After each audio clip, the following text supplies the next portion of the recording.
no podemos dejar de destacar la importancia social de la familia soñada por Dios como el fruto del amor de los esposos, lugar donde se aprende a convivir con la diferencia y a pertenecer a otros. Papa Francisco. Continuamos con Debates Cristovisión.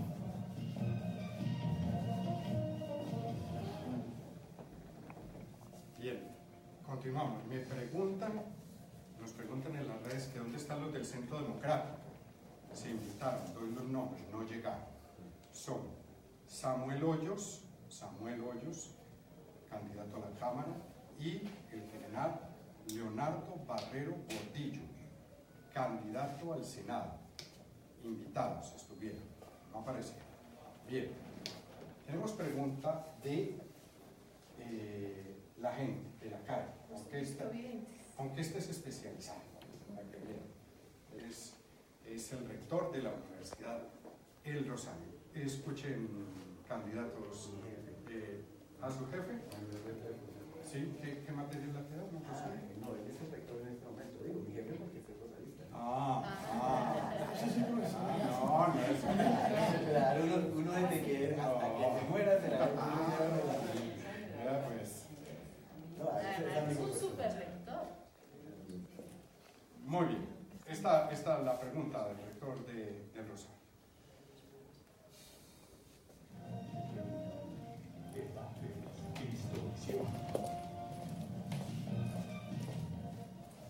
Mi nombre es José Manuel Restrepo, soy rector de la Universidad de Rosario. Mi pregunta para los candidatos a nuestro Congreso de la República es: durante muchos años nuestro país vivió del petróleo y posteriormente vivió del café. La gran pregunta es: ¿de qué vamos a vivir en los próximos años? ¿Cuál va a ser la gran apuesta de crecimiento de largo plazo del país?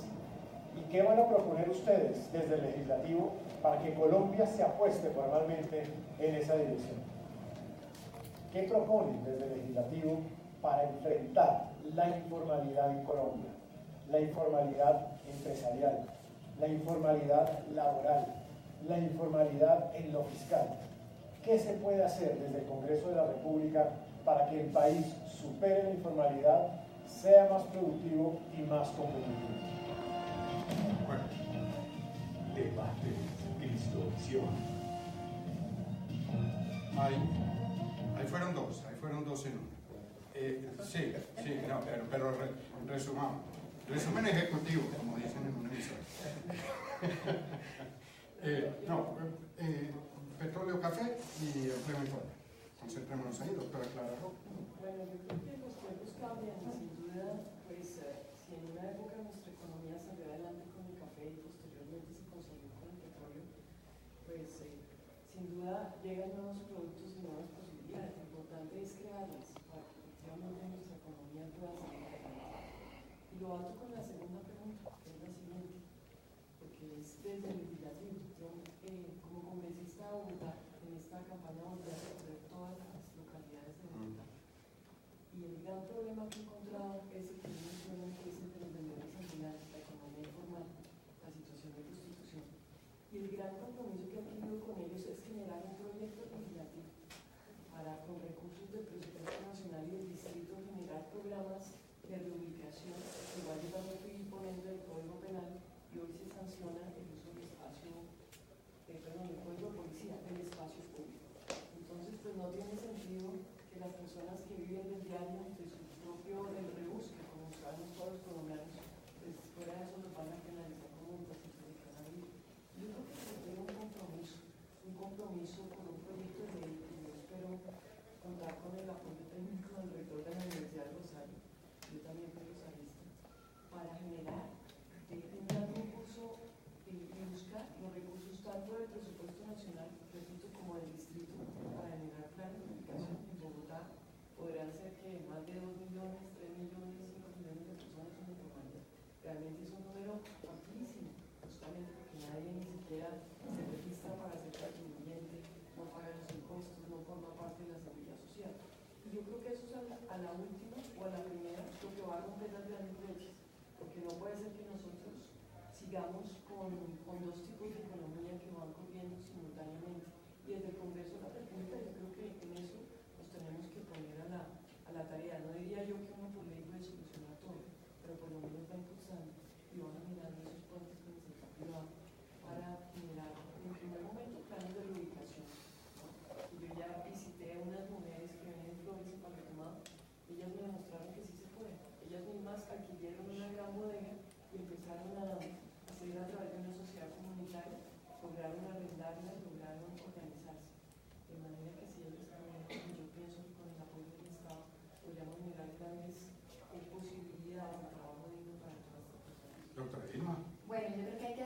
una apuesta muy importante en el tema de innovación, ciencia, tecnología y emprendimiento. Ahí todavía nos hace falta a Colombia avanzar mucho más, precisamente para ir migrando ya del sector primario y sobre todo para lograr que ojalá en el campo podamos volver a ver a los jóvenes, podamos volver a ver jóvenes educados para tecnificar el campo. Sería como una primera parte. Y en el tema de la informalidad, él hablaba de la informalidad en las empresas. Muchas veces la empresa prefiere estar en la informalidad, la cantidad de microempresas que mueren en su primera etapa. Ahora vamos a proponer unos estímulos para que la microempresa en Colombia tenga más durabilidad, pueda durar mucho más en el tiempo. Y en el tema de la informalidad también, de acuerdo con la doctora Clara, nosotros tenemos en el Congreso un proyecto que se llama el Estatuto del Vendedor Informal, que lo que pretende es regular la actividad, hacerlos parte del espacio público, dignificar esa labor que tienen y sobre todo que puedan ser tenidos en cuenta e insertados en los grandes temas de infraestructura, como las estaciones de Transmilenio o las estaciones de metro. Hay que ir migrando poco a poco a la formalidad, pero en el caso de las empresas sí que esa formalidad no significa siempre impuestos, sino un acompañamiento primero para que puedan surgir. Muy bien, don Iván. Bueno, Colombia, pues, a través de su historia, siempre durante una etapa aparece una riqueza. Toda esta riqueza que, por la posición geográfica que tenemos, cuando no es el café son las esmeraldas, cuando no es las esmeraldas es el petróleo, pero siempre hay un factor de descomposición de la riqueza. El café fue suplantado por la bonanza del narcotráfico. Después aparece el petróleo y es suplantado por la descomposición de la corrupción. Siempre va a aparecer una riqueza de este país tan bendecido, el campo, el turismo, pero aquí hay que construir primero corazones honestos, porque siempre va a aparecer la crisis en la salud, en la educación, y siempre hay recursos para ello, siempre, pero necesitas buenos administradores de los recursos. Con relación a la riqueza que tenemos con el turismo, en medio de tanto conflicto que tenemos, y hay una afluencia en nuestro país de turismo extraordinaria. Tenemos el campo, pero necesitamos, ¿qué es? Esa riqueza del campo es el fruto de que el campesino vuelva al campo porque salió desplazado. Ya tenemos la riqueza también para ello. Y aquí está lo de la informalidad. Ahora estamos trabajando con el partido Somos, y a través pues, de estos líderes estamos recogiendo, yo creo que en su mayoría, los líderes de la informalidad. Ya habló la doctora Irma sobre la informalidad a nivel empresarial, contratación, pero aquí hablamos de la informalidad del vendedor informal, viéndonos a Clarita. La informalidad que trae en el ser humano, una indignidad, y lo digo así con tristeza porque les estamos ayudando, una miseria humana, donde viven al diario. Por eso lo primero que hace Dios en el corazón del hombre es dignificar su vida y darle orden a él y a su familia. Para terminar, una cosita muy importante, a través del libro yo doy unas conferencias en las empresas que se llaman de la calidad de vida que lleva tu empleado en la casa, en el hogar, depende de la productividad de tu empresa.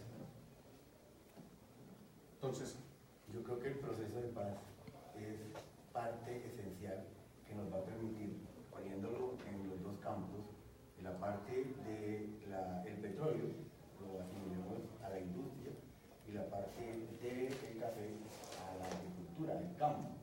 Lo esencial y los puntos del acuerdo están: hay que volver al campo, hay que hacer la ruralidad, hay que unir la ciudad con el campo para que permita el desarrollo. O sea, hay que aplicar los acuerdos de paz para poder sacar adelante. Y en cuanto a la informalidad, pues ese mismo desarrollo que se va a llevar del campo a la ciudad en doble vía, ahora que hablamos de tanto las dobles vías, las tres vías, las cuatro vías, ese mismo resultado va a permitir que las empresas mejoren. Al mejorar las empresas, el Estado, que ya se está haciendo muchas cosas, como hablamos en otra charla, ya se le están bajando los impuestos, se le están bajando una cantidad de cosas que les va a permitir llevar más personas a la formalidad, sacarlas de la informalidad y llevarlas a la formalidad. Entonces hay que unir el campo, unir la industria, para que esas dos uniones nos permitan ayudar a solucionar la informalidad. ¿Y doctor Andrés? Yo pienso que la pregunta a la que alude el señor rector del Colegio Mayor de Nuestra Señora del Rosario, del cual también soy exalumno. Yo soy filósofo rosarista y profesor allá de Comercio Exterior y Aduanas, se refiere al tema de la generación de la riqueza. Colombia es un país que tiene una gran riqueza, pero la mayor riqueza es su gente. Y lo más importante es trabajar en la formación de las personas, en su capacidad de aprovechar de una mejor manera los factores que la tierra nos ha dado, la economía, la inversión. ¿Y qué tiene que hacer el Estado y nosotros como autoridad? A través de reglas, crear las condiciones, el ambiente necesario para que prospere la iniciativa privada, el emprendimiento y el desarrollo de negocios, con el propósito de escalonar la economía con una gran fortaleza. Hemos hecho un gran esfuerzo de negociar tratados comerciales y Colombia, yo participé en varios de ellos, tiene acceso hoy día a más de 1.600 millones de consumidores en el mundo. ¿Qué tenemos que hacer entonces? Dedicarnos a producir lo necesario a través de un marco normativo que facilite la empresa y que nos permita acceder no solamente a abastecer con bienes y servicios los 48 millones de colombianos, sino ese 1.500, 1.600 millones de consumidores afuera con los productos colombianos y que esos dineros de afuera vengan a remunerar y generar riqueza en Colombia. Yo por eso quisiera terminar con que nuestra labor legislativa en la línea de acabar la informalidad es no más seguir haciendo gestión de problemas, sino más bien manejar el riesgo social y a través de una filosofía y planeación de riesgos sociales ir a las causas. Y si generamos oportunidades de emprendimiento donde el entorno normativo favorece a la empresa, nuevas empresas captarán nuevos empleados, habrá mayor producción y capacidad de abastecer los mercados externos que remunerarán con nueva riqueza ese bolsillo de las familias colombianas. Vamos a apuntarle a darle riqueza a las familias. Queda entonces, estamos hablando temas también comunes y corrientes, por llamarlo de alguna manera, pero también los temas católicos. O los temas, sí, los temas del ser humano, no los marquemos de pronto como los temas católicos, porque esa moral, esa ética. Sí, cuando decimos que los temas católicos son temas que atañen a la persona humana, independiente de que sea o no católico, y nos divide, sino que le hace el bien a la persona. Continuamos con esa tanda que venía. De preocupaciones, a ver, hay una preocupación latente entre los colombianos y es que la Corte ha venido legislando. Si me permiten la expresión un poco coloquial, que no busca ser ofensiva, pero el Congreso se ha lavado las manos, entonces la Corte ha legislado sobre la eutanasia, sobre el aborto, sobre la unión homosexual, sobre la dosis mínima, y los parlamentarios han evadido un poco sus responsabilidades. Entonces la pregunta es si ustedes van a asumir esas responsabilidades, porque se ha desdibujado un poco el legislativo y la Corte, según especialistas que consideran que se ha pasado de faena y ha terminado legislando, que cada uno se pronuncie sobre un tema, por ejemplo, tan delicado como la eutanasia infantil, la unión de las parejas homosexuales, el aborto. Pues sería importante conocer cuál es la posición de ustedes y si estarían dispuestos a legislar en el Congreso sobre estos temas que ha evadido el actual Congreso de la República. ¿Cuál es la postura de cada uno? Sí, claro. Y comencemos. Que aborden el tema que quieran y nos expresen claramente cuál es su posición y si estarían dispuestos a legislar sobre los temas que ha venido evadiendo este Congreso. Comenzamos con el aborto. Sí, claro. Doctora Clara.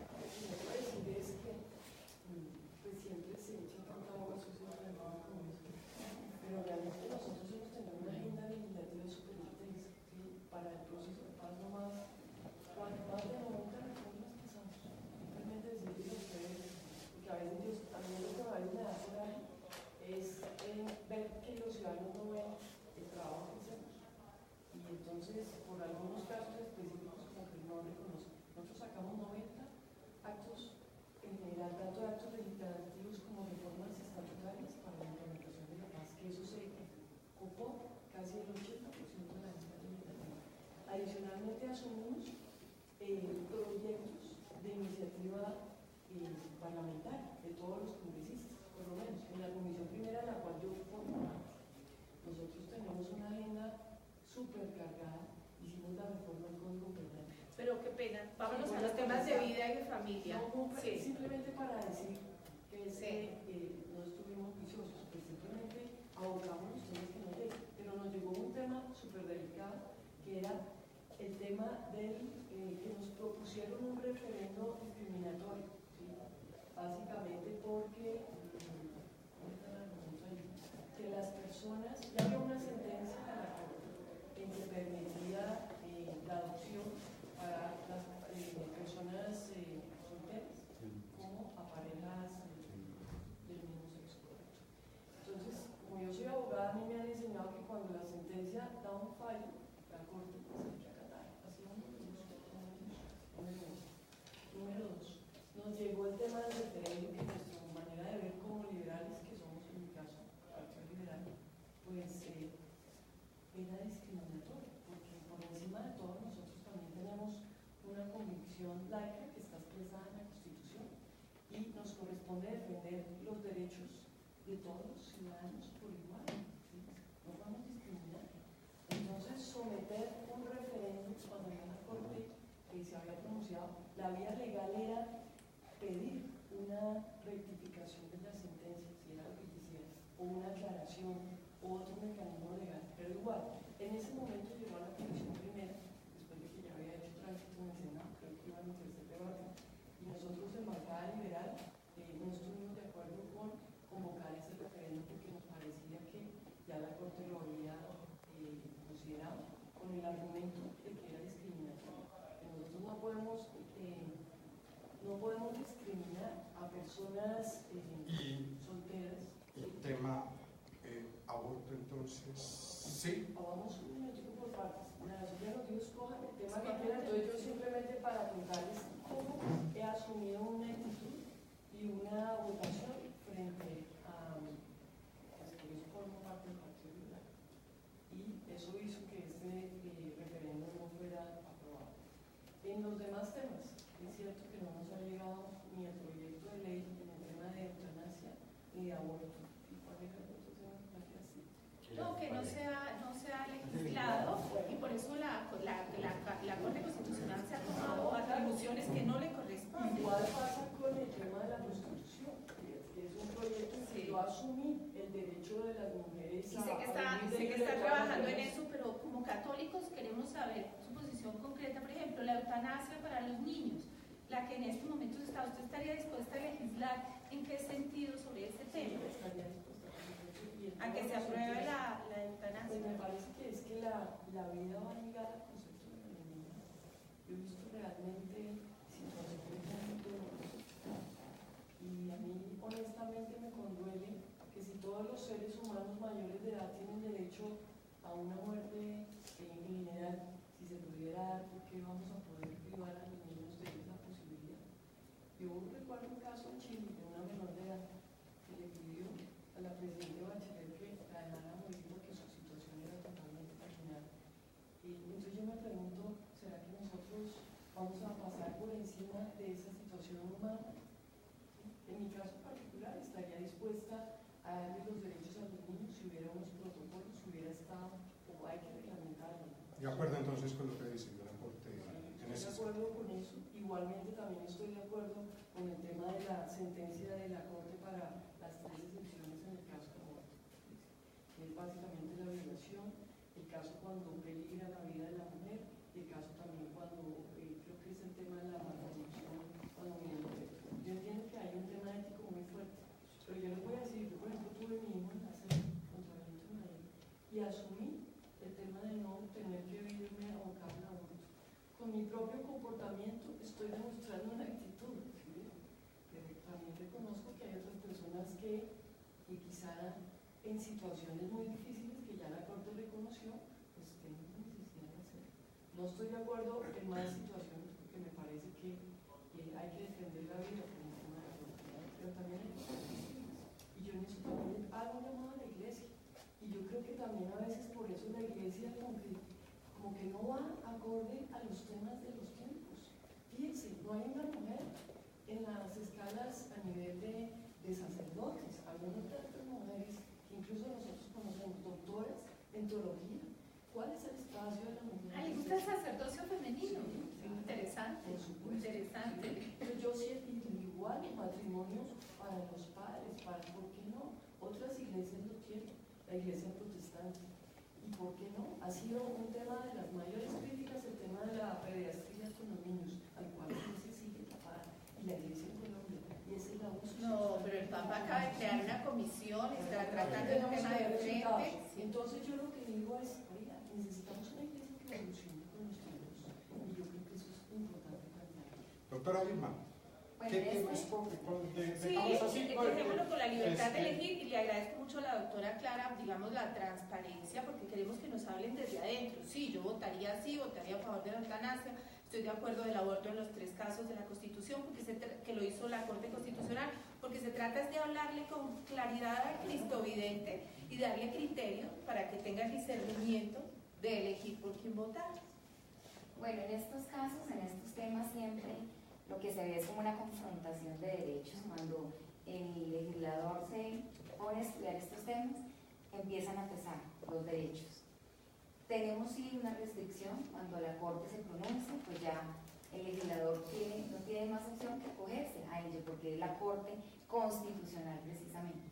En nuestro caso como partido MIGA, lo que hemos siempre defendido es la vida, también por nuestra esencia.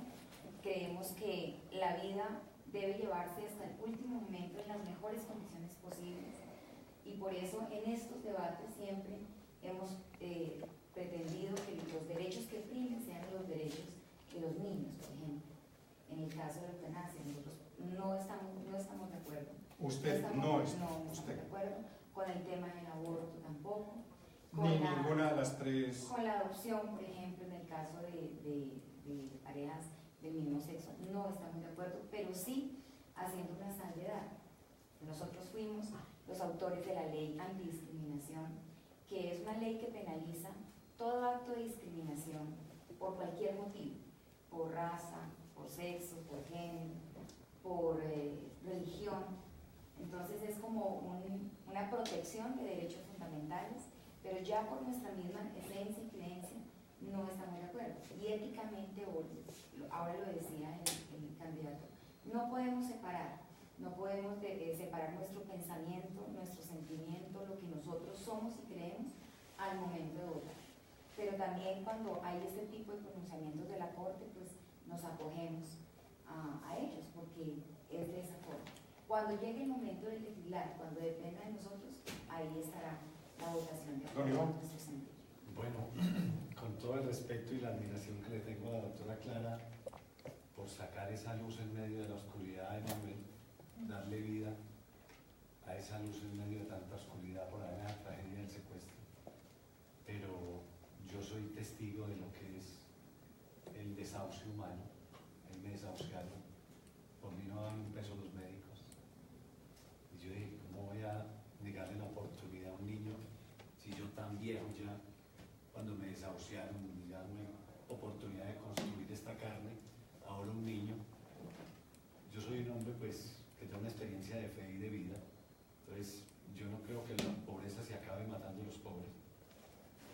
Hay que respetar la Corte e irse uno a pelear con las leyes, los decretos. No es fácil, porque aparece una ley, aparece una tutela, y es un juego. Por eso el papel de nosotros como católicos, más que ir a construir puentes, ya hay mucho ingeniero allá en el Congreso, economistas con todo respeto, pero necesita complementar eso con constructores y sensibilizadores de corazones humanos. Nosotros necesitamos ir a motivar, ser testigos de un Dios vivo, un católico vivo, que da oportunidad, que no le diga al abuelo, usted ya no sirve para nada, y le disfrazan el asesinato del suicidio con una tal muerte digna. O con el niño, que el libre desarrollo de la personalidad. ¿Qué carajos de personalidad va a tener un niño de 11 años para fumarse un bareto? Yo que pasé por la drogadicción. ¿Qué personalidad definida va a tener yo libre desarrollo? Ah, que es que la Corte lo dice. Por eso tenemos que ir a sensibilizar a estos representantes de la ley. No imponer, porque Dios no se impone, Dios se propone. Y aquí ya podemos amanecer hablando de eutanasia, de aborto. Yo pasé por 2 abortos y sé las consecuencias de un aborto. Lo que es empezar a soñar con esos niños es ese trauma psicológico, incluso psiquiátrico, que el hombre vive. Ahora dígame la mujer, que es que fue violada. ¿Cuántos de nosotros no fuimos abusados también? Y cómo la fe es tan grande que Dios de un mal saca un bien. Y si no uno hubiera pasado por una situación oscura, no hubiera buscado a Dios. Doctor César. Como decía mi compañera, yo creo que una cosa cuando uno en el Congreso no puede llegar a separar. Ahora, estoy de acuerdo, muy de acuerdo que el Congreso ha sido cobarde. No solo en eso, en toda la mayoría de cosas, esa cobardía que ha tenido el Congreso, que empiezan a sopesar sus cosas, sus intereses, son los que han llevado a que nos pase lo que está pasando ahora. La Corte, en vista de que el Congreso no legisla, y en vista de que todo el mundo en tutela, uno grita, otro por ahí, pues empezó a hacer cosas que no le corresponden. Yo estoy de acuerdo que la Corte se ha metido en el campo legislativo, pero por culpa del legislativo que le da lo cobardía hacer las cosas. Yo al llegar allá, pues ¿qué es lo que hay que hacer? Lo que ya está en este momento, pues nos toca acatarlo, pero sí podemos llegar a pelear, a ver cómo lo echamos para atrás o cómo lo corregimos, ¿cierto? Porque si la gente, bueno, porque ya está ahí, entonces todos nos tenemos que cortar las venas, porque ya lo dijeron, no, hay que ver entonces, bueno, ¿qué puedo hacer yo desde el Congreso para que esto que pusieron aquí, que es una ley, pues veamos cómo la enderezamos, ¿cierto? Eso no se puede separar, allá hay que ir y hay que reformar. ¿Por qué? Porque el Congreso es el que ha permitido, no solo esto en estos casos, en todos los casos, miren lo que pasó en el proceso de paz. Todos comieron y al final todos echaron para atrás. Entonces, ¿por qué? Porque son poblanos, van por sus intereses. Por eso es que yo, y un poquitico saliéndome de eso, yo quiero ir al Congreso a reformar el Congreso, a acabar una sola cámara, a bajar el número de congresistas, porque ¿qué hacemos allá? Uno le mete en un gatico, el otro le mete en otro, todos lo hacemos 2 y 3 veces y al final sale arreglado para que todo el mundo quede contento. Y como todos quedan contentos, entonces queda así. Hago esto, pero le permito hacer esto para que todos queden contentos. ¿Usted entonces eutanasia? No, yo es lo que está ahorita, como lo decimos, la ley lo que permite ahorita, pues nos toca acatarlo. Pero cuando estemos allá, vamos a atacar esos conceptos también, para revolver y devolver esos conceptos. ¿Adopción de menores? No, yo estoy de acuerdo, yo estoy de acuerdo en ir a corregir todo lo que está mal hecho. Que para mí está mal hecho. No importa, a veces pasa mucho, hay mucha gente que está en el partido por conveniencia, mucha gente que utiliza cosas. No, claro, yo te lo entiendo. Y cuando uno busca complacer a las personas, sí, cuando busca complacer a Dios, uno tiene que hacer un examen de conciencia. ¿A quién estoy buscando complacer? ¿A mi mamá, a mi papá, al partido o a Dios? Y usted ve que empieza un proyecto y empiezan a meterle mano todos. Y entonces al final, ¿qué pasa? El pedacito tuyo, pero entonces sale que la eutanasia para 3 años, sale que el aborto para 2, sale que porque todos tienen que quedar complacidos. ¿Por qué? Porque ninguno llega a decir, no estoy de acuerdo, no le jalo y eso no debe ser así. Entonces todos al final, todos con todo, yo creo, como cuando llegó el proyecto de ley de reforma de ministros del Congreso, donde decía que los congresistas como yo no debemos haber reelección. Entonces les dijeron no, les dijeron que una, tampoco, se les propuso 2, tampoco, se les propuso 3, tampoco, se les propuso 4, tampoco, entonces lo archivaron. Todos quedaron. Doctor Andrés. Yo sí tengo una posición muy categórica. Este domingo es la gran fiesta de la democracia. ¿Y en qué consiste esa fiesta? Que el ciudadano ejerce su facultad soberana.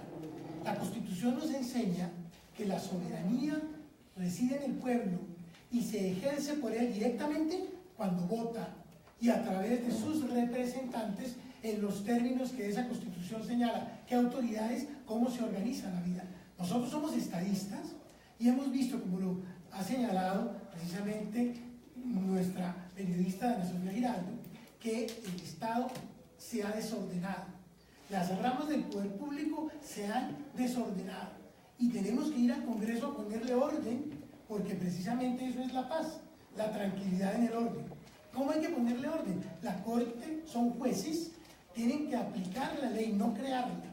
Y la soberanía popular, los representantes del pueblo son los llamados a crear las normas. De modo que yo no estoy de acuerdo con el abuso de autoridad que ha ejercido la Corte Constitucional, extralimitándose en sus funciones. Y tocará al Congreso, como corresponde, rectificar los errores de la Corte. ¿Qué errores ha cometido la Corte? El primero, nosotros como sociedad civil nos opusimos a la modificación que se hizo del Código Penal, señalando que se despenalizaba el aborto en 3 causales. Eso ya había existido desde siempre en los códigos penales colombianos. Cuando hay estado de necesidad no hay delito, el Estado no lo sanciona. Pero en cambio sí fomentaron los negocios de los centros de aborto al permitir que en ciertos casos, que pueden ser excepcionales o no, se desconozca la dignidad humana y el derecho a la vida. Y ahí el Estado está fracasando, porque el Estado está para cuidar la vida. Lo mismo aconteció con el tema de la eutanasia. El derecho del hombre es terminar su existencia rodeado del afecto, del cariño de su familia, pero también, en caso de una enfermedad, recibir la atención médica. Entonces es paradójico cómo el Estado, en vez de ocuparse de la atención al paciente, prefiere eliminarlo a través de la eutanasia y permitir que además, es lo que ahora están pidiendo, se comercien los tejidos y los órganos humanos. Ahí no estamos de acuerdo porque lo que está en juego es la dignidad del hombre. ¿Y qué ha pasado esta semana? Una subversión en el orden, porque lo que le correspondía hacer al Congreso, bien sea de manera positiva o negativa, establecer si a un ser humano se le puede violar su derecho a la vida. En este caso, el Estado se manifestó a través de una autoridad que no es competente, como la Corte, a decir que los niños sí podían ser sometidos, en contra incluso de su voluntad, a la eutanasia si sus padres lo conceden. Nosotros estamos en desacuerdo, en consecuencia, en el aborto en ninguna de las tres causales, porque el Código Penal trae la solución a través de la causal de falta de culpabilidad o causal de antijuridicidad, y en esos casos, aunque se comete el delito porque se está extinguiendo una vida, el Estado renuncia a sancionarlo.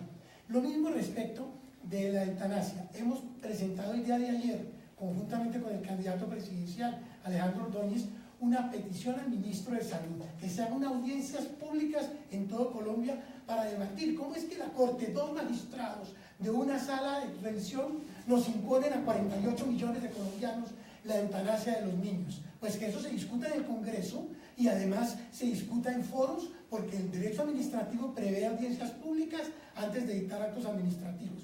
Y así se lo pedimos al ministro.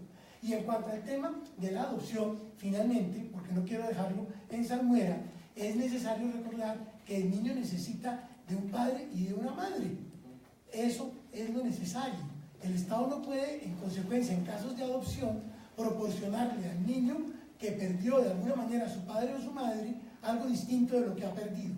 Por eso insistimos y en ese sentido discrepamos muy respetuosamente de lo que ha dicho aquí la representante Clara Rojas, que el Estado sí tiene que garantizarle a los niños que haya adopción y reciban un padre y una madre que perdieron. ¿Puede replicar? Porque es que claro. Bueno, yo lo que quisiera decir es lo siguiente. Sobre la ley de discriminación, yo fui autor del ponente con el senador Juan Manuel Galán a raíz de las denuncias que hubo hace 4 años contra el partido Mira de que una persona en condición de discapacidad no podía subirse a un púlpito, que eso fue lo que nos motivó a generar la reforma a esta ley que ustedes propusieron, para que ninguna persona pudiera ser discriminada ni siquiera por su condición de discapacidad. Esa ley es hoy ley de la República en cuanto al tema de discriminación. Es para decirles que yo fui elegida por ser liberal, ¿sí? Adicionalmente hoy yo soy católica, pero me inspiran y ¿Usted va a misa los domingos? Sí, ocasionalmente.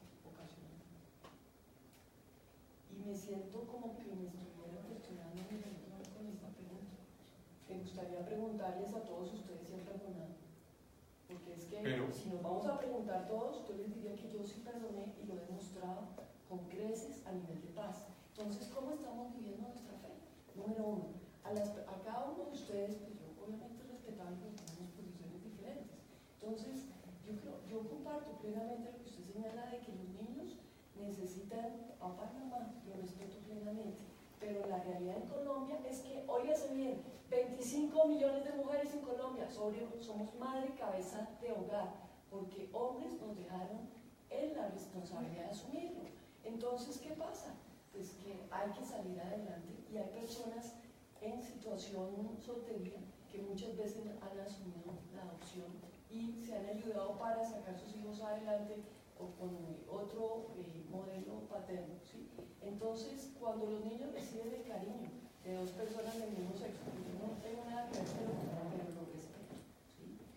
Pues yo no tengo problema. Cuando miramos el tema de las cifras del bienestar familiar, de las solicitudes que había de personas del mismo sexo para que pedían adopción, 8 personas. ¿Sí? Yo digo, ¿será que se justifica justifica un referendo de más de 60.000 millones de pesos para impedir a 8 personas que no puedan adoptar?